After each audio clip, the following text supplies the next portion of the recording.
So I'll just show it. Yep, you just, yeah, because I'll have it facing me. So, Let me turn around, because you should be able to. And then you can just face it. You should be able to see me. Turn around and face me, and you should be able to see yep. me. Okay. All right. We're going to get started. Welcome, everybody. We're going to get started with Leroy. Leroy is like one of the, I guess I'll call him a long-time Christian Authors on Tour member. He's been with us for a very long time. He's been an author. He's part of our media team, co-host for the Blog Talk radio show. We ventured out last year in 2018 and did a TV show, and he was one of the co-hosts on the TV show. Leroy is not only an author and a poet, but he's also a publisher. And so we're just going to give him an opportunity to just share with us. Good morning. Is it still morning? Good morning, everybody. Welcome to the Christian Authors on Tour Christian Literary Festival. Did I get that right, Lynn? Yeah. Whoop, whoop. This is the last stop of 2019, you all. The last stop on the tour of 2019. It's been a phenomenal year. It is just an honor and a pleasure to be a part of the Christian Authors on Tour. It's an honor to be a part of just the great things that Lynn has had going on for the past, 11, I think it's 11 years for the Christian Authors on Tour. I want to welcome everybody today. As she mentioned, I am an author. I don't say author, I say entrepreneur. I'm an entrepreneur. I have several books that I've written, 7 total that I've written, and then I also publish other authors as well.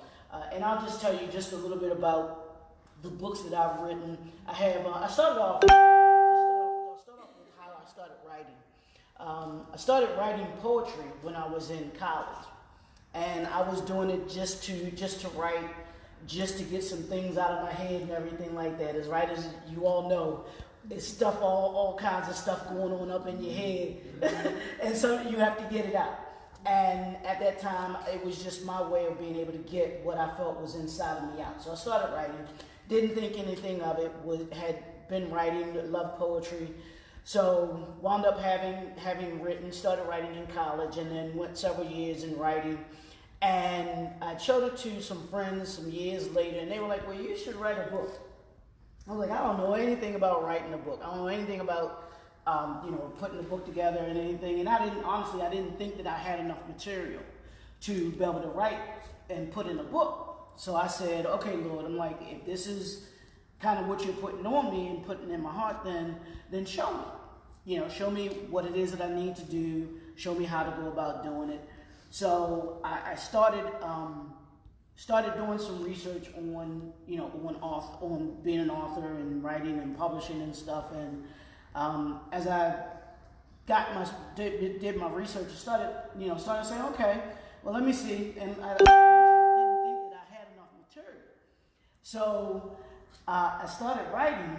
Again, kept writing my poetry, but what I found was when I started writing my poetry, the more poetry that I was writing, the more I felt I had to say. So I was like, wow. I'm like, okay, now I'm getting it. Now I'm feeling it. So I started off with my first 2 books of poetry. Those were the first two books that I had. And then I was in corporate America and I was frustrated with just the way that companies were being run, the way that leadership was in companies, and I'd always had an entrepreneurial spirit inside of me. So I wanted to figure out how I could make things better, how I could show companies a way to be able to run their businesses more effectively. So what I did was I created a series. It turned out to be a series. But the first book that I wrote out of that was called The Customer's Not Always Right. And that's this here. That's this book here. And yeah, and everybody that I told the title to said the same thing about the title. Because all of us know as the businessmen and women, just being in the workforce, that a lot of times, and even us as customers, we think we're always right. And that's what we're taught. We're taught that the customer is always right. But my thinking was, as a customer, no, we're not always right. We're not always right. We don't always. We've just been taught that you take care of the customer, you do what you're supposed to do. Well, I created this because I wanted to show those who were in leadership positions how to effectively have a business and finance kind of understanding in their approach to their businesses, and it was to show that hey, when you're organized and you have things structured, you can make sure that the customer is taken care of. And my adage is always, the customer is not always right, but they do come first. Because if you take care of them, and that's not just your external customers, that's not just somebody that will be here today who may buy a book from you, that may not just be somebody that you have an encounter with as far as business is concerned, but that's your internal customers. That's the people that may work for you, that do things for you. Having them, taking care of them as well. And honestly, the title, The Customer is Not Always Right. I'm going to tell you a quick story, because I don't want to be long. But this was some years ago. My best friend and I, she comes and tells me that she has these she got the rain check tickets. You get the rain check tickets when you go to a movie and something happens or whatever. So she has some rain check tickets. And she said to me, hey, I got these rain check tickets. Do you want to, you want to go to the movies? We'll go check a movie out. It's like, cool, let's go. So we go to the movie theater, and she gives the tickets to the cashier, and the cashier says to her, "Ma'am, I'm sorry, these aren't valid tickets." So she's like, "What?" I said, "What are you talking about? These are rain check tickets." So she proceeds to try and explain to them about that she got the rain check tickets. They're like, "Ma'am, we're sorry, these tickets these aren't rain check tickets." So she gets a little upset. So I'm like, "What's going on?" She's like, "Well, they're saying that these rain check tickets aren't valid, and I know I got these tickets from when I went to the movie theater." So I was like, "All right, well, let me talk to him and see." I say the same thing. "Sorry, sir, I'm sorry. These tickets aren't valid here." So we both get a little, heated with them. And so they were like, "Excuse me, but they go get the manager," because we asked for the manager, of course. And the manager says the same thing, that the tickets aren't valid. So we're like, "Well, what are you talking about? We don't understand. It says rain check on it, everything." So we get get into a little conversation with them, and I'll say that, a heated conversation with them, because we're like, "Why aren't y'all letting us in?" They're like, "Well, excuse us, but if you don't leave, we're going to call the police." Wow. Yeah. So fine. So we go and we leave, and so we were like, "Fine, whatever." So she calls me the next day, and she says, "Leroy, you're not gonna believe this." She said the tickets that I had, the rain check ticket that she had, was actually for something else. She had her tickets, the rain check tickets, were like in her glove compartment or something like that in her car. So she had the wrong tickets. So we're sitting there arguing with these folks, telling them that no, you're wrong about what you're looking at. And so that's kind of one of the things where I say, as customers, we're not always right about what we think and what we perceive to want to have to do. So, that's just a quick example of how the customer's not always right. But but we learned a lesson from that. She did too. I'm like, "Look, you almost got me locked up for you." And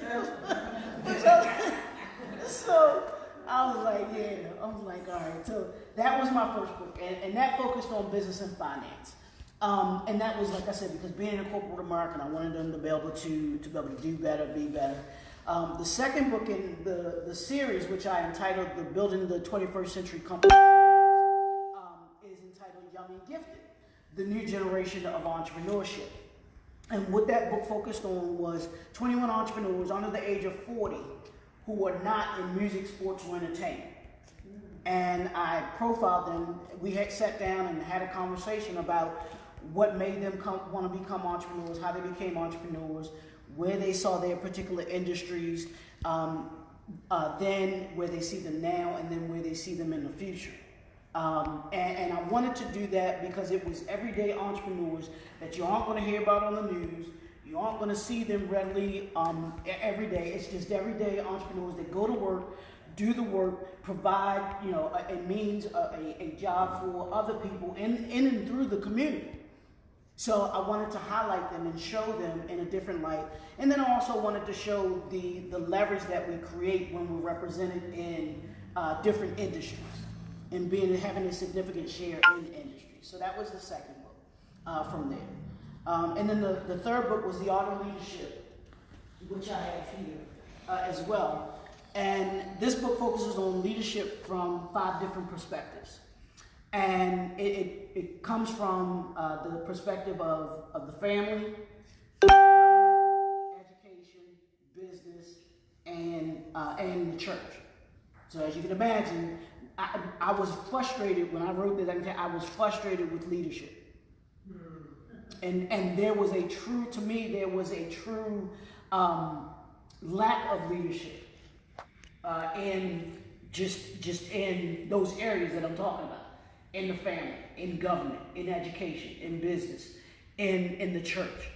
And I wanted people to understand what true leadership meant, what true leadership is, and to be able to know what we need to do in this 21st century.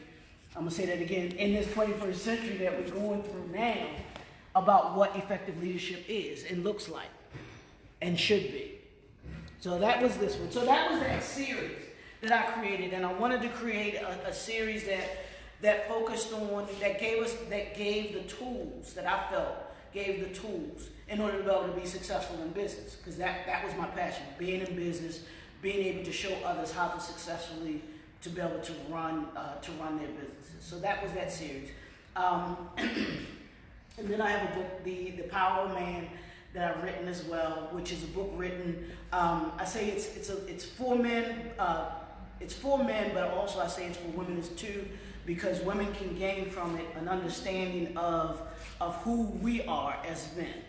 And that's who we are as men, understanding the power that we have in our faith, in our families, in our finances, working your finances and understanding your money, and then in the future, leaving a legacy.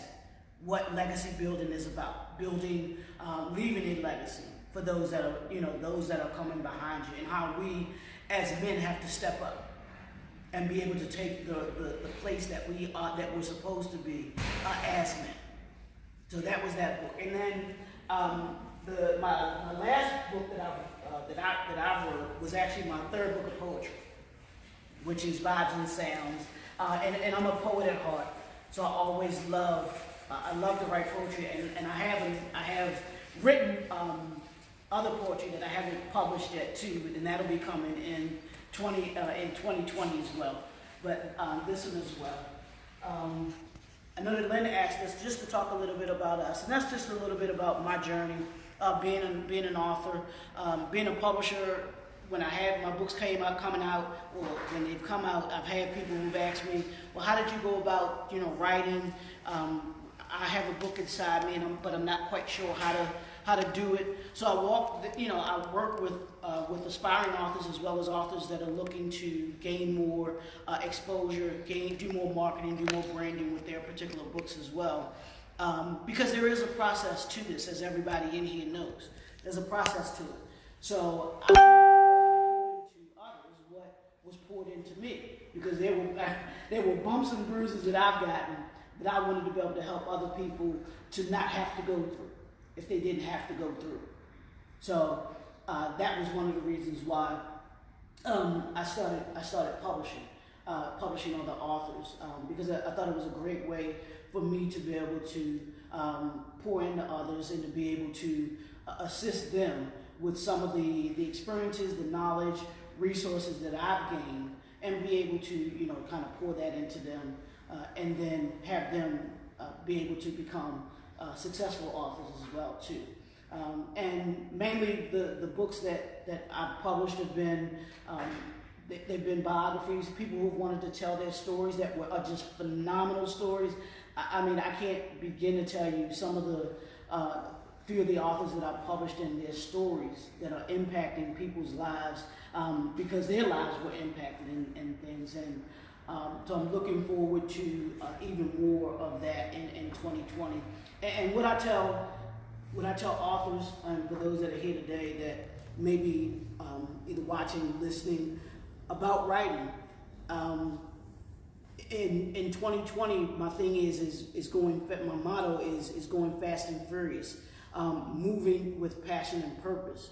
And when it comes to writing, you want to make sure that that you're writing for what you feel passionate about. I know people say, well, you don't have to know about what it is that you write about. I disagree with that. I think you should know what it is that you're writing about and not just be writing something to be writing something. You should be writing, I write to be able to do three things, and that's to enlighten, empower, and impact people. That's to teach you something, to equip you with something, and then also to impact you to want to do something. And when I have those aspects to what I do, I think that you can be successful. My theme this year, and I'm going to continue it, is to chase the impact. Because when you chase the impact, you change the world. And I believe every one of us in here is chasing the impact because of the books that we've written. And by doing what you do as writers, and those that will be writers, you will change the world. You change the world with your writing. You change your world. You change the world with your stories. Because I can't tell you how many people have read other people's stories, have read my story. They're like, oh, I didn't know that. I thought I was the only one. But you never know who you'll touch by telling your story and by doing the things that you do as writers, as authors. Because there are folks out there that don't think that they think that they are the only one that is going through something, that experienced something, and you help and assist them. So whether you are a fiction writer or a non-fiction writer, I believe that you have an impact and that you'll impact the world. So, then I don't know if you had anything else that you wanted me to be able to speak on, but I'll be here all day. You can stop by my table to see, the different works that I have and everything. And anybody that's here, I think I know several of the authors that are here, and we travel in a certain circle. So it's great to see authors doing some great things. Even though we're at the end of 2019, we're going into a new year. We're going into some great dynamic things. And I'll end with this. I'll close with this. One of my mentors, I saw him, he was having a conversation, but he was talking about something. He mentioned something that really has stuck with me, and I like to share it with everybody. We're going into a new year. We're less than 20 days away from not just a new year, but a new decade. We're getting ready to enter into a new decade. And he asked this question: what does the next 10 years look like for you? As an author, as a writer, as an aspiring author, as an aspiring writer, what does the next 10 years look like for you? And it has resonated with me because it made me start to not just think about this coming year, but where I see myself in 2 years, where I see myself in 5 years, 2025, 2025, 2030. In the next 10 years, what do I want to accomplish? What do I want to do? How do I see myself in 2030? Because I don't want to be the same person in 2030 that I was in 2020. So I have to start doing things now that will get me to those places that I want to be by the time I'm in by the time that I'm in 2030. So that's where I kind of see myself going, kind of in the future. 2020, I have several books that I'm trying to write, and as well as continue to publish other authors and to chase the impact, as I said. So my name is Leroy Mckenzie Jr., and I am the Impact Chaser. All right.